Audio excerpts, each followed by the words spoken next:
முக்கிய செய்தி, தகுதி நீக்கம் செய்யப்பட்டாலும் வினேஷ் போகத் தான் உண்மையான சாம்பியன் என்று முதலமைச்சர் மு.க. ஸ்டாலின் கூறியுள்ளார்.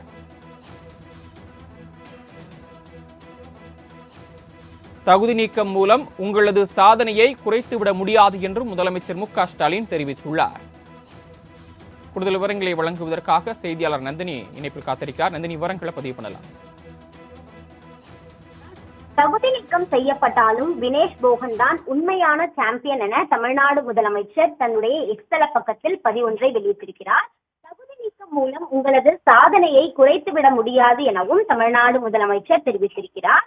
அனைவரின் இதயங்களையும் வினேஷ் போகன் வென்றிருப்பதாகவும், ஒலிம்பிக் மல்யுத்த போட்டியில் வினேஷ் போகன் தகுதி நீக்கம் செய்யப்பட்ட நிலையில் தமிழ்நாடு முதலமைச்சர் தன்னுடைய எக்ஸ்தல பக்கத்தில் பதிவொன்றை வெளியிட்டிருக்கிறார். மக்களவையில் மத்திய விளையாட்டுத்துறை அமைச்சர் மன்சுக் மாண்டவியா தெரிவித்திருக்கக்கூடிய நிலையில் விக்னேஷ் போகனுக்கு மத்திய அரசு அனைத்து உதவிகளையும் செய்திருப்பதாக தெரிவிக்கப்பட்டிருக்கிறது.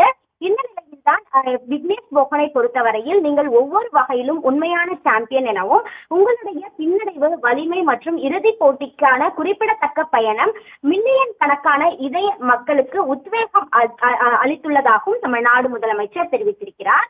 அது மட்டுமல்லாமல் தகுதி இழப்பு உங்கள் மனதையும் சாதனைகளையும் குறைக்க முடியாது என தெரிவித்துள்ள முதலமைச்சர், நீங்கள் ஒரு பதக்கத்தை தவறவிட்டாலும் அபாரமான உறுதியால் அனைவரின் மனதையும் வென்றுள்ளீர்கள் என தமிழ்நாடு முதலமைச்சர் தன்னுடைய எக்ஸ்தல பக்கத்தில் பதிவை வெளியிட்டுள்ளது குறிப்பிடத்தக்கது. ஒலிம்பிக்கில் மல்யுத்த வீராங்கனை வினேஷ் போகத் தகுதி நீக்கம் குறித்து முதலமைச்சர் மு.க. ஸ்டாலின் தெரிவித்துள்ள கருத்துக்களை விரிவாக வழங்கியமைக்கு நன்றி நந்தினி.